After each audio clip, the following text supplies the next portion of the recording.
man. Airborne 37 says, Conrad, if people do a show like on Vice, can they demand as part of the deal an uncut copy of their interview? Yeah, I'm sure They they can? could. Like, that's all just in the negotiation. Hmm. Now, I don't know what, just because you have a copy of the uncut What's it gonna do? What's it gonna interview, do it's for you? not like you can air it, Right. like, because you don't own it. Even It's though their you're on property. it, it's their property. So you couldn't really do anything other than to say, I have the real copy. And that's not the way it went.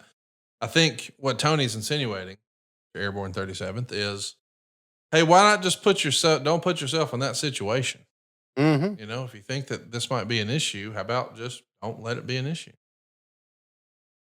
Ta-da.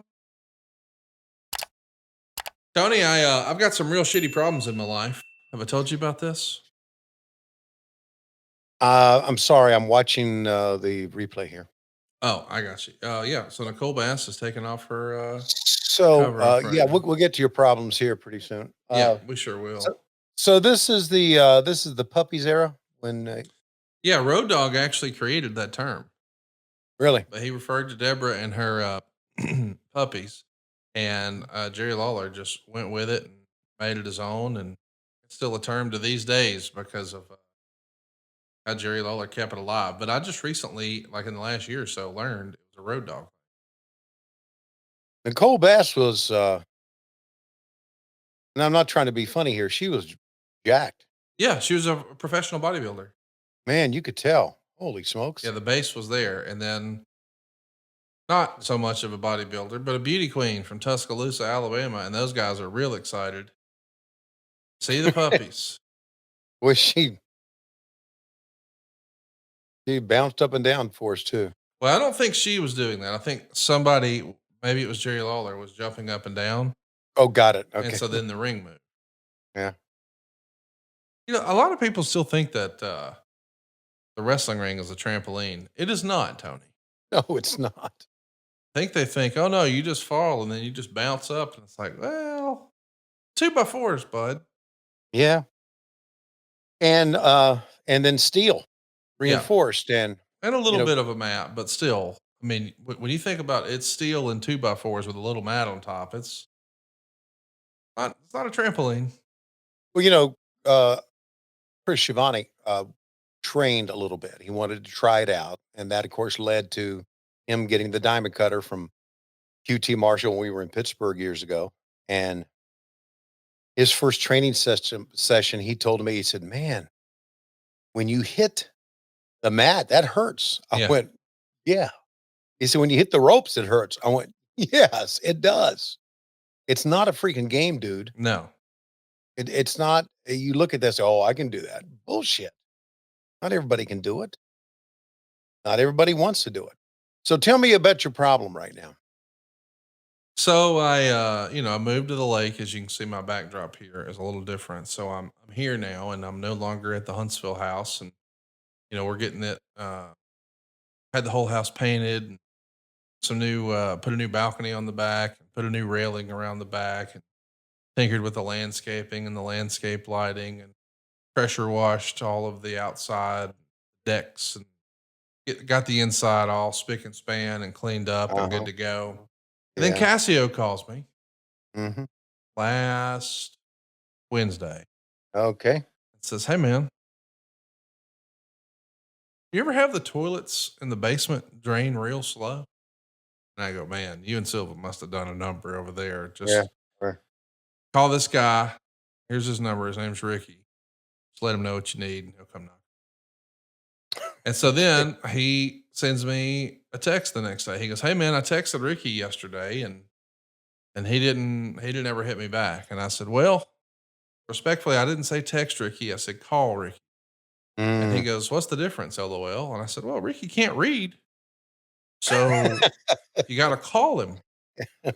So he calls him, and then the next day, so now it's Friday. He's like, "Hey man, I called Ricky and left him a voicemail. He hadn't called me back." I said, "All right, call my dad and say, 'Hey, Mr. Larry, will you send Ricky to Conrad's Huntsville house?' And Ricky will Right. come right over." So sure enough, he does. Ricky has been an unofficial member of our family for like 20 years. But we learned something new about Ricky last Friday. You see, Ricky is used to at my house 2 little white dogs. Show Right. everybody watching how big approximately those little white dogs are with your hand. There you go. Now he comes downstairs and sees not only Cassio, but Hank. Oh And my, no one, Hank's not a no, little no, white dog. Hank was never mentioned or discussed. Mhm. So here's Ricky coming to take care of his buddy Conrad's plumbing issue, whatever it may be. And he turns the corner and there's a 150-pound pit bull smiling. Now, anybody who's met Hank knows he's as my grandfather would say, that dog wouldn't bite a biscuit. Right. But this dog is 150 pounds, Mhm. pit bull. Looks like he would. And when he smiles, he shows you every tooth in his head. Mhm. Now, he just wants you to pet him. Right. But old Ricky didn't know that. And he knew I just came around the corner and that dog looked like a gargoyle. It Mhm. showed me every tooth in its head. And Cassio says he turned around and Ricky was gone. I don't It blame was Ricky. like he had vanished. Yeah. It was a Houdini trick. So now I look at my phone and I realize, hey, wait a minute. There's a guy who listens to our podcast who I helped with a loan years ago. He used to Right. work for Roto-Rooter. So even if he can't help us, he knows someone who can. And sure enough, he sends a message to a fellow. That fellow comes over. And I told Cassio, I'm on the side of the mountain there. Hey, man, Yeah. if there's a problem with the tank that pumps it up to the sewer at the street level, if you go out the sliding glass door by the game room, there's a black box on the side of the house and it's got a red light on top. That thing will be making noise and it'll be lit up. That tells you that the tank is full. So he goes and he says, no, that's not it. And I go, well, I don't know. But let's see what this guy. So that guy comes over, says the same thing. It sounds like your tank is full, but this thing should be going off. So he checks the breaker. The breaker's not flipped. He's like, man, that's weird. So he goes down there, empties the tank, and he's like, oh, yeah, your pump is dead. This thing's supposed to get like 5 to 7 years.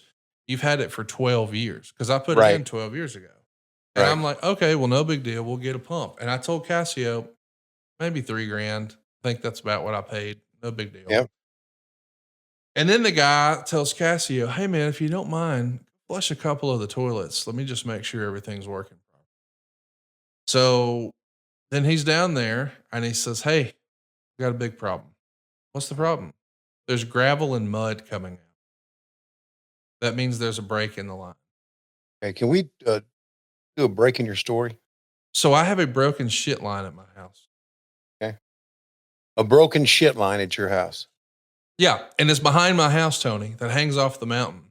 So there are like big Tonka truck excavators digging in the side of the mountain behind my house. Right. So could your house like slide off that mountain? No, that's not the way that works. But I'm just saying, does the story of Cassio and his water clogging, line breaking, floor splatting, legendary shits never end? Well, here's the moral of the story. And I've known this for a long time. You are too good of a friend. Okay. You're too good of